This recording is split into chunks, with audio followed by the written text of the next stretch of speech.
জন্য যে ছোটবেলার কাহিনী খুব মনে পড়তেছে। ছোটবেলার কাহিনী তো ভাই সবারই মনে পড়ে। তোমার কি ছোটবেলার কাহিনী মনে পড়ছে কত একটু শুনি। এখন ছোটবেলার কাহিনী যে মনে করো প্রাইমারি হাই স্কুল লাইফে ছিলাম একরকম, কলেজ লাইফে হলাম আরেক রকম, তারপরে দেখা যাচ্ছে যে এখন চাকরি বাকরির লাইফটা অন্যরকম। এখন গরিব মানুষ আমরা, তো মনে করো যে বেশি দিন পর্যন্ত পড়াশোনা করে পাইনি। তো এখন এসএসসি পাস নাই করতি, মনে করো সংসারের হাল ধরা রাখলো, যেমন বাপ মা বৃদ্ধ হয়ে যাচ্ছে, ওগুলো তো এক বাপের এক বেটা, কথাগুলো মনোযোগ দিয়ে শুনবেন ভাই। এক বাপের এক বেটা, এখন দেখাই যাচ্ছে যে বাপ মা বৃদ্ধ হচ্ছে, তেন বাপ মায়ের দিকে তো দেখা লাগবি, বোন এটা আছে বিয়ে শাদী দেওয়া লাগবি, ভাই নানান টেনশনে গোড্ডে মাড্ডে ইন্টার পাসটা করলাম। আচ্ছা, তুমি বললে যে এসএসসি লাইফ একরকম, ইন্টার লাইফ একরকম, মানে ভার্সিটি লাইফ একরকম।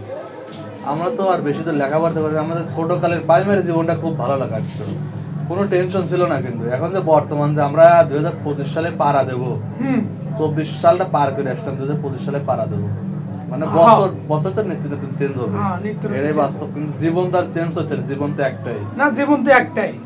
এক জীবনে আমাদের প্রাইমারি লাইফের জীবনের কথা সবারই মনে পড়ে।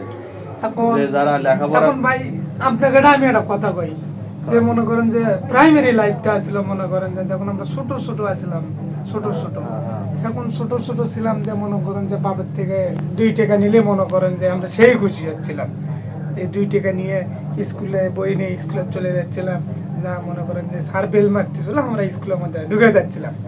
এখন একটা জিনিস দেখা যাচ্ছিল যে মনে করেন যে সেই সময়টা খুব ভালো কাটতেছিল ভাই, বুঝছেন, যে যেই মনে করো 1 2 3 4 5 পাস করলাম, 5 পাস করে যখন 6 উঠলাম ভাই, তো মনে করো মাথার মধ্যে একটা চিন্তাধারা ঢুকে গেল, যে মনে করো আস্তে আস্তে এসএসসি পাসটা করলাম ভাই। এখন করার পর দেখেছি ভাই ইন্টার পাসে এখন যাচ্ছি আমরা, এসএসসি পাস করলাম, করার পরে যখন ইন্টারে যখন ভর্তি হলাম, ইন্টারে ভর্তি হয়ে দেখলাম যে ভাই আরেকটা জিনিস কি, যে মনে করেন যে খাতা কেনার জন্য টাকা চাই বাপের কাছ থেকে, কলম কেনার জন্য টাকা চাই একদিন। এখন বাপ করছে তুই বড় হয়ে গেছু, তো এখন তোকে আর পড়াশোনা কতই করে, হ্যাঁ, আর আজকাল আমরা গরিব শরীফ মানুষ, এখন পড়াশোনা করে কি হবো তুই? তা আমি বললাম যে বড় হ্যাঁ এটা কোনো কিছু চাকরি বাকরি করবো মনে। এখন ভাই পন্ত আমি আর বাপ মায়েরই ধরতে আমারই ধরতে, এবার আপনি এরকম। আচ্ছা, আপনি বলতে চাচ্ছেন যে শিক্ষা শিক্ষার দামটা নাই।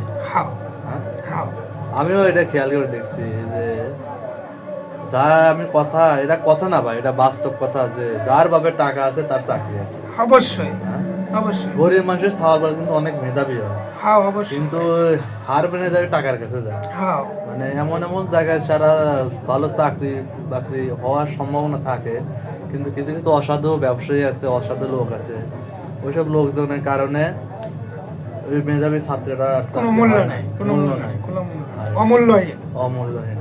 এখন আমি তো আপনার সার্টিফিকেট দেখলাম, আপনি দেখলাম না গোল্ডেন প্লাস পাইছেন। হ্যাঁ ভাই, হ্যাঁ ভাই, এসএসসি তে গোল্ডেন পাইছেন, ইন্টারে তো 4.95 পাইছেন, 5 পয়েন্টের জন্য গোল্ডেন না পান। হ্যাঁ ভাই, তা আপনি অনেক ভালো ছাত্র, কিন্তু আপনি গার্মেন্টসে চাকরি করতেছেন, এই জিনিসটা আমার মাথায় ঢুকলো না, যে আপনি কি কারণে আপনার চাকরিটা হয় না, মানে আপনি কোন ডিফেন্সে দাঁড়াইছিলেন? এখন ভাই আমি ডিফেন্সে দাঁড়াছিলাম ফায়ার সার্ভিসে ড্রাইভিং পদে। এখন ভাই চাকরির বাজারে সেখন ছিল মনে করেন যে আওয়ামী লীগ সরকার ছিল ভাই, আওয়ামী লীগ সরকার ছিল, আওয়ামী লীগ সরকার আওয়ামী লীগ সরকার ছিল। সেই ক্ষেত্রে দেখা যাচ্ছে যে মনে করেন যে আমি সব দিকেই মনে করেন যে এ টু জেড থেকে শুরু করে মনে করেন যে আমি সবগুলোতে প্রায় আমার নলেজে আমি বুঝতে পারছি না, আমি ফার্স্ট টু ফার্স্ট। এখন আমি একজন মেডিকেলে, চূড়ান্ত মেডিকেলে আছে, ফায়ার সার্ভিস চূড়ান্ত মেডিকেল আছে, তো সেই জায়গায় দেখা যাচ্ছে যে 3 জনের ভিতর আমাদেরকে নেওয়া হবে, আমার বাড়ি হলো গাইবান্ধা ভাই। এখন গাইবান্ধার ভিতর 3 জনের ভিতর নেওয়া হবে 2 জনাক, তো এখন 2 জনাক নেওয়া হবে, তা আমরা হলো 3 জন, তো আর 2 জন হলে টাকা দিছে, তা আমার নাই টাকা, তা ভাই এখন আমার চাকরিটা হয় কেমনে? আমি যতটুকু জানি অকরেছে আমার শরীর স্বাস্থ্য ভালো ছিল, নেগেটিভ পজিটিভ রক্ত সব দিক দিয়ে আমি পারফেক্ট ছিলাম, কিন্তু সেক্ষেত্রে আমাকে ওখান থেকে বাই করে দেওয়া হয়েছে। তারপরে থেকে ভাই আমি চাকরি জীবন থেকে আমি এলাও না, নট এলাও। আপনার আমি ইউ দেখলাম, ফর্মও দেখলাম যে 3 বার আপনি ফায়ার সার্ভিসের চাকরিতে দাঁড়াইছিলেন। হ্যাঁ হ্যাঁ ভাই হ্যাঁ।